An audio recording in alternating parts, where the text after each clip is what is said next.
በዓለም ውስጥ ኤልሳ ገባ። ሁሉ ጊዜ ሰይጣን የሚሸውዳችሁ እሱ ባለበት ዓለም እናንተ እሱን ዓለም እንድትመለከቱ ያደረገ ያስለቅሳችኋል። አንተ እኮ ያለበት ዓለም ያሸናፊነት ዓለም ነው። ከሞት በላይ የሆንክበት ዓለም ነው። አሜን በሉን ጩሁና። ሁሉን በሚገዛ ኪንግደም ውስጥ ነው፣ መንግስት ውስጥ ነው ያለው። ስለዚህ ኤልያስ ሙሉ ማንነቱ ኤልሳ ያለበት ዓለም ውስጥ ገባ። ተው ተመለስ ይለዋል፣ አልመለስም ይለዋል። ተው ተመለስ ይለዋል። በደንብ ስሙ። ኤልያስ ኤልሳን ተከትሎ ከወጣ በኋላ ቀባት ከተቀበለ በኋላ በሁለተኛ ነገሥት መጽሐፍ ምዕራፍ 6 ላይ መጣችሁ ቁጥር 15 ጋር ስታነቡት የሶሪያ ንጉስና ይላል። በደንብ ስሙኝ።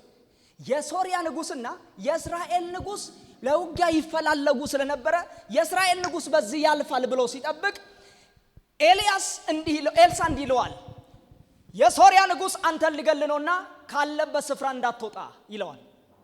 ስሙኝ በጌታ እንዳትወጣ ይለዋል። የመጀመሪያው ቀን የሶሪያ ንጉስና ወታደሮች የተቀናባበሩት የእስራኤል ንጉስ ለመጣልና ለመምታት ያሰቡት ሴራቸው ሲከሽፍ፣ ሁለተኛ ተርም አሁንም ሲጠብቀው በዚህ ያልፋል ብሎ ሲጠብቅ አሁንም ኤልሳ ይነግረዋል። ሁለተኛ ዙርም አሁንም ንጉሱ ግራ ገባው።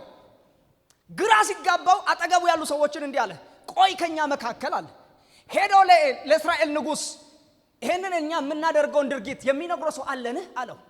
አንዱ ከነሱ መካከል እንዲህ አለው፣ ንጉስ ሆይ አለው፣ እንዲህ እኮ አይደለም አለው። እሺ አለው፣ አንተ እዚህ ቁጭ ብለህ እያንዳንዱን የምታደርገው በእስራኤል ንጉስ ላይ የምታዘጋጀውን ሴራ የሚነግረው ነብይ አለ አለው። እርሱም ደግሞ ኤልሳ ይባላል አለው። የት ነው ያለው? በዶታዬን አለው አለ። አሁን ይሄንን በደንብ ከሰማችሁኝ ሕያው እግዚአብሔር መሰከሬ ነው፣ የሚገለጥላችሁ ዓለም በከፍታዎች ላይ ያንሳፈፋችሁ። በደንብ ስሙኝ። ኤልሳ ለመግደል የሶሪያ ንጉስ ወታደሮቹን ፈረሰኞችን አስከትሎ ይላል ያለበትን ስፍራ ሄዶ ምን አደረገው ይላል? ከበበው ይላል። ሲከበው ኤልሳ የማይመስላቸዋል፣ ኤልሳ ይመለከታቸው ነበር። አሜን በሉ። ኤልሳ የሚኖርበት ሰፈር በሙሉ ከተማ በሙሉ በሶሪያ ንጉስ ሰራዊት ተከቧል። ማን ሊገደል?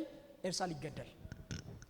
ድንገት የኤልሳ ሎሌ ጊያዝ ወጥቶ ሲመለከት የሶሪያ ንጉስ ፈረሱና ሰረገላው ወታደሮቹ ከተማይቱን ከበቡት። እኔ ለምን እንደወጣ አላውቅም፣ ግን ሰውየው ዝም ብዬ ስስለው ጊያዝን ስስለው ካየው ሰራዊት የተነሳ እንዴት በሩን ገንጥሎ ወደ ቤቱ እንደገባ ልነግራችሁ አልችልም። ሮጦ ገባን። ወይኔ ጌታ ሆይ አለው፣ ዛሬ ጉድ ሆነናል፣ ጠፍተናል አለው። ምን ሆነናል? ጠፍተናል። ምን ነው ሲለው የሶሪያ ንጉስ ወታደሮቹን ቀጥሮ ሊገልም ይሄው ከተማ ተከባለች አለው። አይዞ ተረጋጋ አለው። አንተ እኮ ያለው እኔ ያለውበት ዓለም ስላልገባ ነው።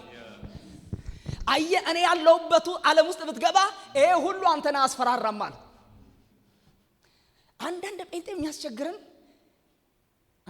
የሚያስቸግረን ለምን ታውቃላችሁ? የተፈቀረለት ዓለም ውስጥ መግባት ሲገባው ሰይጣን በቀጠረበት ዓለም ውስጥ ወክ ያደረገ ዘመኑን ስለሚጨርስ ነው። እግዚአብሔር ዛሬ መዞ ያወጣችኋል። ጩሁና አሜን በሉ። ከኤልሳ ጋር የሚራመድ ሰው ነው፣ አብሮ የሚወጣ እጅ የሚያስታጥብ አገልጋዩ ነው። ግን ዓለሙ የኤልሳ ዓለም ውስጥ አልገባም። ስፒሪቹዋል ሬልሙ አልተገለጠለትም። የሚኖርበት ዓላማ እንኳን አያውቀውም። ኤልሳ እንዲህ አለው፣ አይዘው አለው፣ ከነርሱ ጋር ካለው ይልቅ ከኛ ጋር ያለው ይበልጣል አለው። ጩና አሜን በሉኝ። ምንድነው እንዲህ ያናገረው ኤልሳን ካላችሁ፣ ለካ ሰው ሊያየው የማይችለው እዚህ ዓለም ውስጥ ብቻ የገባ ሰው ሊመለከተው የሚችለው እንዲህ አለው፣ ጌታ ሆይ የዚህ ብላቴና ዓይን መከፈት አለበት አለ። እጁን ጭኖ ሲጸልይ ጊያዝ ከነበረበት ዓለም ኤልሳ ወዳለበት ዓለም ነው የተቀላቀለው። ሲያየው የሰማይ ሰራዊት የእሳት ቅጥር ኤልሳን ከቦት ነበር ይላል። ሰውየው ኤልሳ ዓለም ውስጥ ሲገባ ኖርማሊ የሶሪያ ንጉስ ያሰለፋቸው ወታደሮች ረሳ። እንዲህ ብዬ ለመረቃቸው እጃችሁን ከፍ አድርጉ። የዛሬን ችግር የምትረሳበት ዓለም ይቀየራል ዛሬ። ዓለማችሁ ይቀየራል ዛሬ በጌታ በኢየሱስም። የእግዚአብሔር ዓለም በኃይል ይገለጥላችኋል፣ በኃይል ይበራላችኋል፣ በኃይል ይገለጥላችኋል። ጮይናት ይገለጥልኛል በለሲ አሜን ትላላችሁ። ኤልሳ የነበረበት ዓለም ውስጥ ጊያዝ ሲገባ ትላንትና ኪስ ውስጥ እጁን ያልከተተው ጊያዝ ኪስ ውስጥ እጁን መክተት ጀመረ። ፍርሃት የሚባል ነገር በሙሉ ከህይወቱ ውልቅ ብሎ ወጣ።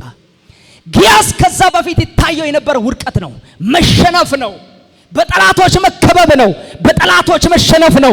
አሁን ግን ዓለም ሲቀይር አይኖቹ ሲበሩለት ግን ጠላቶቹ ሳይሆን ከሱ ጋር ያለው ኃይል ተገለጠለት። ከነርሱ ጋር ያለው ኃይል ታየው፣ የሚበልጥ መሆኑን አየ። እኔ ነግራችኋለሁ ከዓለም ካለው ይልቅ ከእናንተ ጋር ያለው ይበልጣል።